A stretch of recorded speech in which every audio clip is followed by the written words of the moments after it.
అదే RTV app వార్తల్ని క్షణాల్లో చదివే అవకాశం ఉంటుంది. ఒక న్యూస్ పేపర్, ఒక టెలివిజన్ ఛానల్ మీ చేతుల్లో ఎప్పుడూ ఉంటాయి. పొలం అంతా ఒక 100 ఎకరం దాకా ఉంటుందండి.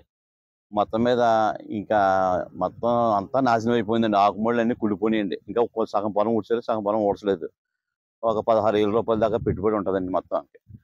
ఈ మురికాలం అండి తవ్వకుండాను ఎకరం ఒక్కంటికి 16,000 రూపాయలు నష్టపరిహారం ఉంటుందండి ఈ రోజుకి. ఇప్పుడు వరకునండి మరి మురికాలం అండి అసలు ఎక్కడెక్కడ వదిలేశారండి, తవ్వక నిలవ ఉండిపోయింది నీరు. ఇప్పుడు ఇంతట్లో రాగదండి, ఇది జాము ఓడిపోయినాయండి మురికాలం అన్నీ. ఏ బోధులు అన్ని కాలువలో జాము ఓడిపోయింది. ఈ పాత ప్రభుత్వం ఏది చేయలేదండి పని. అందుకని చాలా నష్టపోతుంది. ఇప్పుడు త్వరలో ఒక 6 రోజుల దాకా, వారం 10 రోజులు పట్టొచ్చు అని అంటున్నారండి అందరూ రైతులు. ఈలోగా లాగదు నీరు అంటున్నారండి.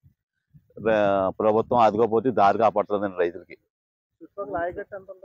ఆయకట్టు ఒక 1 ఎకరం దాకా ఉంటుందండి. ఇదంతా మోతుకుడు పొలం అండి. ఇంకా మురికాలం అన్ని జాము ఓడిపోయినాయండి. బోధులు కాలువలో తవ్వకండి, పాత ప్రభుత్వం నిలవలుండిపోయింది. తవ్వమంటే తవ్వకుండాను అంతా గత్తరగా ఉన్నదండి. దానివల్ల చాలా నష్టం. ఇప్పుడు ఇంతట్లో రాదండి నీరు. ఇంచుమించు ఒక వారం 10 రోజులు పడుతుంది అంటున్నారండి. ఈలోగా ఇంతకు ముందు ఒకసారి ముంపు వచ్చిందండి, ఎమ్మటనే లాగేసిందండి. అది కదా జాగ్రత్తగా నా రోజులకి ఇంకా బాగా మొన్న గోదావరి వచ్చినట్టు వచ్చేసిందండి. మొత్తం పొలం అంతా మునిగిపోయిందండి. మొత్తం మీద అంటే ఇంకా మీరు కోట్ల మీద ఉంటుందండి మొత్తం మీద. దాని మీద ఎకరం ఒక్కడికి 16,000 రూపాయల దాకా ఉంటుందండి. ఈ మురికాలం తవ్వకండి. మన పోయిన సంవత్సరం యాసంకాలం తవ్వలేదండి, జాము పెట్టేసారండి ఎక్కడికి అక్కడ. అది తవ్వితే కొంచెం పరిస్థితి బాగుండండి. ఒక వారం 10 రోజుల దాకా ఏం లాగే పరిస్థితిలో లేదండి. రైతులు అందరూ పాపం అందరూ కూడా చాలా ఇబ్బంది పడండి, ముడిచిపెట్టి కూర్చున్నారండి అందరూ. అది పరిస్థితి అండి. 1500 ఎకరం ఊడ్చేవండి.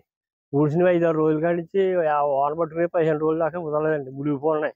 నీరు వెళ్ళే విధానం కూడా లేదు. ఎకరానికి 15,000 రూపాయలు సుమారు పెట్టుబడి అయిపోయిందండి. మన్ని ఊడిదామంటే ఆకు లేదు, ఏం చేయాలో మతి లేదంటే రైతులు ఇబ్బందులు పడిపోతున్నారండి. చాలా మటు తిరుగుతున్నామంటే ఏ రకంగా తిరిగినా నీరు వెళ్ళే విధానం లేదండి. ముందు నీరు వెళ్ళే విధానం ఉండాలి. ఈ లాస్ ఏంటో మీరు ఆలోచించి మీరు చేయాలండి. అదే మా బాగా ఇబ్బందులు ఉన్నామండి. ప్రభుత్వాన్ని ఏం కోరుతున్నారు మీరు? ప్రభుత్వాన్ని మీకు కొంచెం మీరు లాసు మీరు కట్టుకునేలాగా ఎంత మా సహాయం చేయాలండి.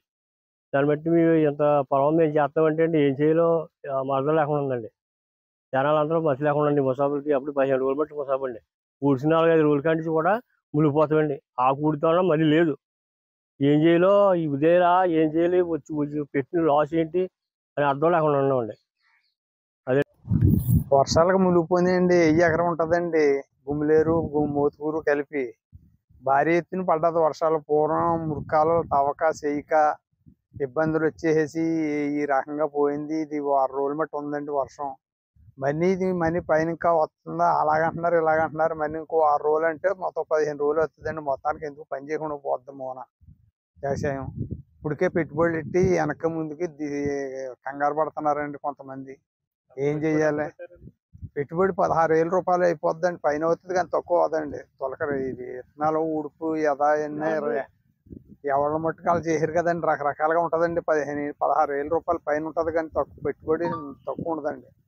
కానీ లాస్ అంటే మటుకు మాత్రం ఇది అంత ఇంత అన్నది ఏం చెప్పలేమండి. మొత్తం అసలు పని చేయదండి. ఇంకా ఏంటండి ఇలా కోట్ల మీద ఉంటుందండి లాస్. మరి ఏంటండి ప్రభుత్వం ఆదుకోవాలని కోరుకుంటున్నామండి. మరి వచ్చారు కాబట్టి అండి, దగ్గరికి వచ్చి ఇప్పుడు మాట్లాడుతున్నారు కాబట్టి సంతోషంగా ఉంది మాకు. మరి న్యాయం జరగాలి మాకు ఏ రకంగా అయినా. అదండి విధానం. మరి మరిన్ని వీడియోస్ కోసం ఛానల్ ని సబ్స్క్రైబ్ చేయండి. లేటెస్ట్ అప్డేట్స్ కోసం వాట్సాప్ ఛానల్ ని ఫాలో చేయండి. అండ్ లింక్ డిస్క్రిప్షన్ లో ఉంది.